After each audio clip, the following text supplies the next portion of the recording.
Hello everybody, welcome back to another episode of the Unstoppable Dad Project. Appreciate you joining me here for another week. Before I get into today's topic, I just want to ask you the few favors that I do every single week. Number one, whatever podcast platform you are listening to this on, please make sure you're subscribed. The audio version of the podcast will always go up first, so if you want to be one of the first to listen to the new episodes as they come up each week, make sure you're subscribed on Apple, Google, Spotify, wherever you're finding this podcast. Jump on there, hit the subscribe button, and that also helps us grow and get out to more people. You can find the video version of the podcast, goes up every Wednesday on our YouTube and on our Facebook pages.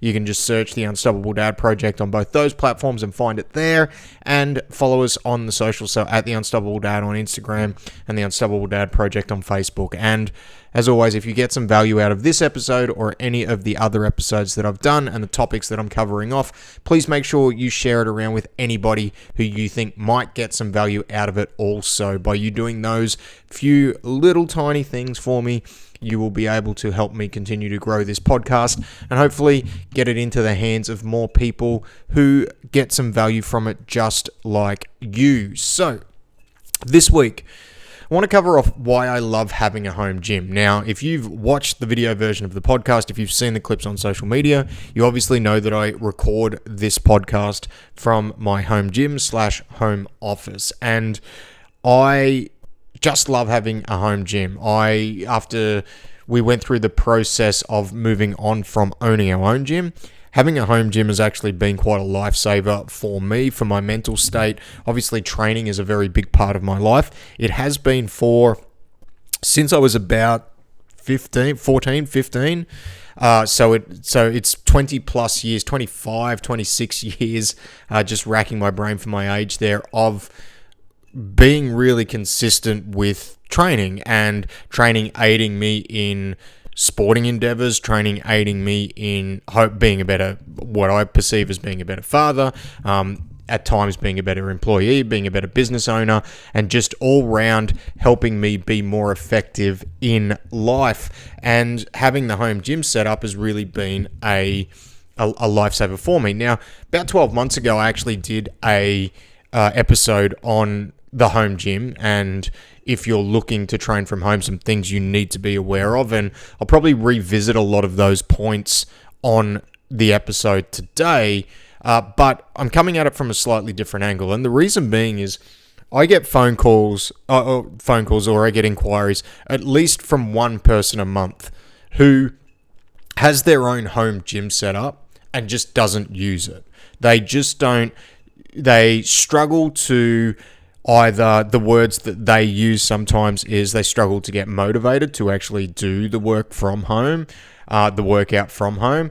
They struggle to build consistency while they're doing it. They'll do it in spits and spurts. So every week or so they might do a workout, or then it turns into every 2 weeks, but they're not able to actually build consistency with what they have at home. And they just struggle. They've invested this money into the gym. Sometimes people to the extent of like what I've got. Sometimes it's just I've got a couple of pairs of dumbbells and a couple of kettlebells, and they just sit there and they gather dust and I do nothing with them. And the big thing is sometimes it is about how you frame the opportunity to do that in your mind. For every pro, there is a con to having the home gym at home. Now, the very first thing I'm going to say is some people need to remove themselves from their home environment for that time to train because it's their time to do it. And this episode may not necessarily be targeted at you. Some people aren't sure whether they are or they aren't that person, but there are quite a lot of people who they can't train at home. One, because there is an element where they're telling themselves they can't, and I'm not going to go into that today, but however you position it in your mind sometimes is how it's going to come off to yourself, and that can be a massive mental roadblock in actually building consistency. But some of the things that I know come up in the way, like they're not actually getting their own time. They have the kids coming out to them, disturbing them. They're just not able to get like a consistent 45 minutes to an hour to actually train in their gym. That can be one. Number two, maybe they work from home. So their workspace then becomes their training space. And therefore, that makes the training that they do not actually time for themselves. And for a lot of dads, a lot of parents, a lot of busy people that I work with, having that time for yourself where you're actually able to mentally disengage from the things that are concerning you or that you've got to deal with for the day is a really important element to it. So if you work from home, sometimes it is hard to do that because you're constantly reminded of the things that you are not doing, what you are taking that time out from in order to go and train. And then also that leads into not being able to get away and have that time for yourself. So there's some of the cons about having your own space to train. There is obviously the costs involved with setting it up. And for some people, depending on where they live, it's also the space that they have to actually set it up. I'm very lucky here, the way we've set it up. We've got enough space where I can set up a decent amount. Obviously, I do a few in-person PTs and mobility screens and things like that. So there's a financial benefit for us to actually having it there, and not everybody's going to have that. So I completely understand, after having many, many conversations with people that have the gym set up, that there are going to be circumstances where it's not going to be ideal. But what I want to focus on is, for me, why I see it as ideal for me, and quite frankly, for a lot of people. And it's for a lot of people who may already have it set up. And what really needs to happen is they just need to kind of flick the switch and almost be, this might sound a little bit harsh the way I'm saying this, almost be grateful that they have it there and they don't have to actually go anywhere to train. And that's like one of the biggest reasons why I love it, is it cuts down on travel time. Let's say, for example, the closest gym to where we live is about a 10-minute drive away. So if I was to drive there, I was to train, and then I was to drive home, the training session is going to take me potentially the same amount of time, maybe a little bit longer if I was to go to the gym, because I've got to wait for equipment, things like that. But there's a minimum of 20 minutes I have claimed back in my day. Now, that 20 minutes can then be used to work on my business, to spend more time with the kids. Like, there is a big time element when you only have to go out to the garage or the shed or the balcony, wherever you have your stuff set up, to get it done. And because of that, that is time you can claim back. So people who are time poor, who struggle to quote unquote find the time to train, having a home gym setup can be something where it really cuts down on that time. Because then when we say you only have to find, say, 3 hours a week to do 3 sessions, you truly only have to do 3 hours a week, because you already you don't actually have to travel to where you need to go to train. And then on top of that, as I said, there is an element where, yes, at a gym, you are generally going to have access to more equipment. But the last point I'm going to make on this podcast is about having a coach to help you maximize the equipment you've got. But if you're at a gym, you may have to wait for the equipment depending on what time you're training. If it's a peak time, you may not actually be able to do the exercises just because of the dynamic of what happens at a commercial gym or at another gym. So that's a time element that you can claim back there too.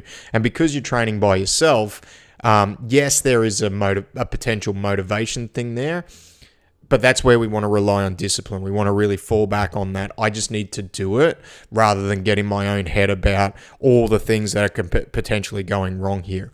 The other thing is too, and this is something that I've found with the people I coach more than myself, but it actually makes it easier to split your sessions up and do multiple sessions per day or more sessions per week because of that element of being able to claim time back.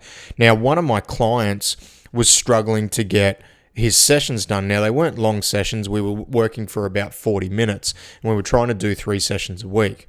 And there was a bit of a mental roadblock that we needed to work through firstly, but secondly, in his mind, like allocating that time was getting a struggle. Very busy guy, very successful guy, really struggling to get this time for himself between family commitments and work commitments and everything he's got going on.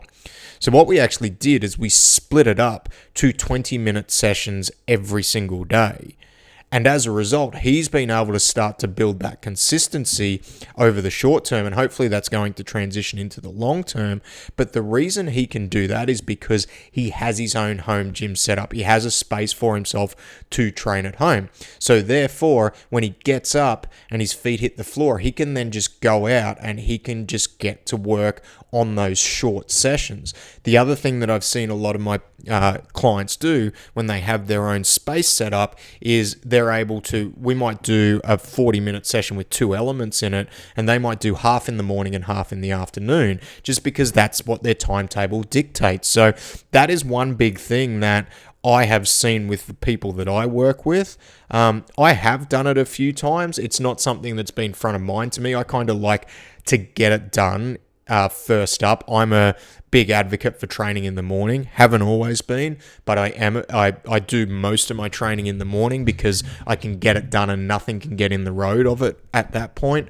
But I've got quite a few clients that I'm working with who have home gym setups. It allows them the flexibility to do that, because you can't do that at a regular commercial gym, because firstly, let's say, for example, you're living in the proximity that I am to a commercial gym.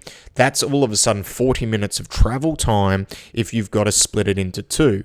And what's going to happen with that is you're not going to get that second part done. Or if you're splitting it up over the course of the week, you're not going to be able to, you're adding it essentially to do 20 minutes of work.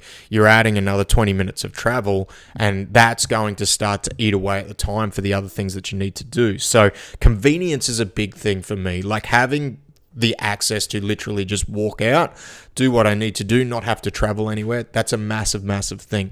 The other thing is, and this is for me, and this is something that gets highlighted all the time, it's the example that I'm setting. My kids get to see me working out. They get to join in. Now, this can be a pro and a con. Okay, for me, I actually love that element. I love the fact that this is something that my kids are growing up around, and whether we have the gym or not, that would always be something that they had exposure to because it's important to me.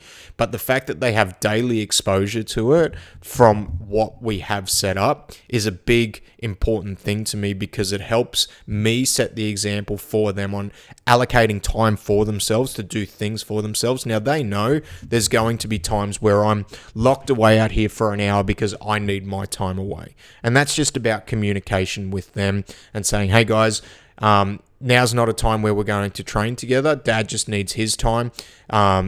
I just need you guys to leave me be for an hour, and then we can have a play afterwards. And then there'll be other times where, yep, you guys are good to be out here. We just need to make sure we're safe. And you guys, and they will just mirror me. They will mirror what I'm doing. And to me, that's a very cool thing, because it's helping me set the example for them to hopefully show that they can be physically capable and they can spend that time for themselves, working on themselves, and not have to be apologetic for it.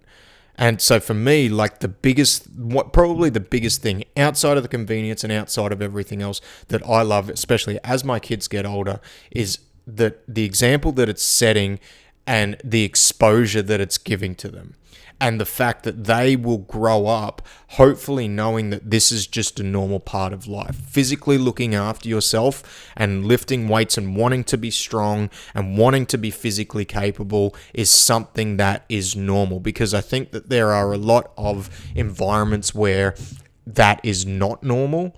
And for us in our household, that is the example that I want to set. And having our home gym set up and them seeing me use it and seeing me apply my own fitness to different things I want to do is a very cool thing for me. That is one of the biggest reasons why I love having it. Now, I understand and I appreciate, obviously, I'm in a very privileged position. I've been able to set this up as a byproduct of having the gym. And not everybody needs to invest as much money into their home gym as what we do. You can set up a home gym for as simply as buying yourself a pair of dumbbells and a pair of kettlebells. And for me, the one thing that I have seen, anybody that has a home gym set up, unless you are, there is one type of person who will just use it no matter what. Okay, because they are there. There is another type of person that needs a little bit of accountability, because you lose that because it is your space and you are only training for yourself. So you're not actually going to see somebody. You're not actually going to an external place. And as a result, that you can lose a little bit of an accountability factor with it. Which is why I think if you can, at a minimum, have a program that you follow where you are reporting to somebody on what you're doing, that is probably the number one way you are going to maximize the investment that you have made in your home gym. Because there are a lot of people that I've spoken to over the years that have their home gym set up and don't use them. And the biggest thing, once we drill down to it, that they are missing is that accountability and direction. Because if you buy a generic program that is designed for somebody who is using a standard commercial gym, then there are going to be exercises that you are going to have to modify. There are going to be pieces of equipment that you are potentially going to have to sub out.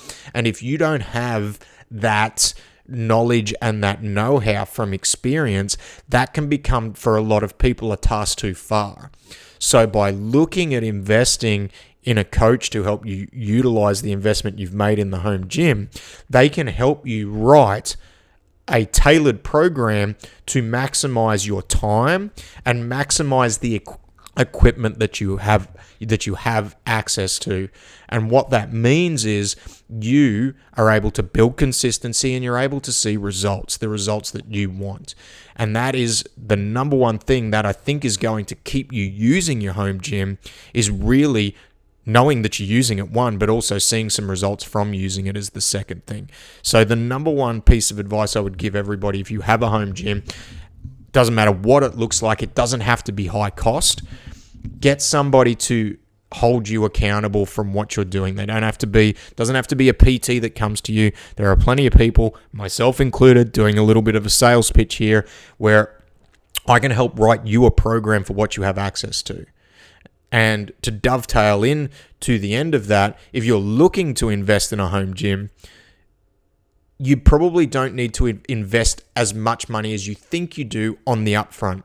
You can add little bits of equipment as you go through and as you build that consistency. And I have worked with a lot of people that have just started off with a pair of dumbbells and a kettlebell, and they've just added pieces of equipment as they've become more proficient at the movements that they're doing. But if you get a pair of dumbbells and you get a kettlebell, or even a couple of pairs of dumbbells and, a couple of kettlebells, there are a lot of things you can do with that. You don't need a squat rack to begin with. You don't need a barbell. In fact, I've got a lot of people that don't ever get to that point. So if you want some help, if you've got a home gym or you're looking to build one out and you want some direction on what your next step should be, or you want some help with accountability and you want some direction on exercises you should be doing, there is a link in the show notes where you can book in a time to chat to me. And what we will do on the call is I will ask you a whole bunch of questions and we will go through a plan to hopefully get you more consistent with your training and get you the results that you're looking for based off the equipment and the time that you have. So if you need some help, please reach out. This is 100% my wheelhouse. So I am here to lend my expertise and my advice to you based off that. But those are the reasons why I love having a home gym. Number one is convenience. It cuts down on so much travel time. It allows a whole bunch more flexibility from the point of view of how you can position your training times over the week to get the most out of your training volume. And the number two thing is the example that it sets and the things that your kids see and the fact that it just becomes a normal part of their life. They are the two biggest reasons why I love having my home gym. There can obviously be some cons to every pro that is there, and training at home is not going to be for everybody. So sometimes it's about working out what's going to work for you and your life, and that is it for this week. If you have any questions or you would like to have a chat to me about what the next steps could be for you and training at home, book in a time on the call below or send us a message on the socials. So Have a great week, and I'll talk to you next week. Goodbye.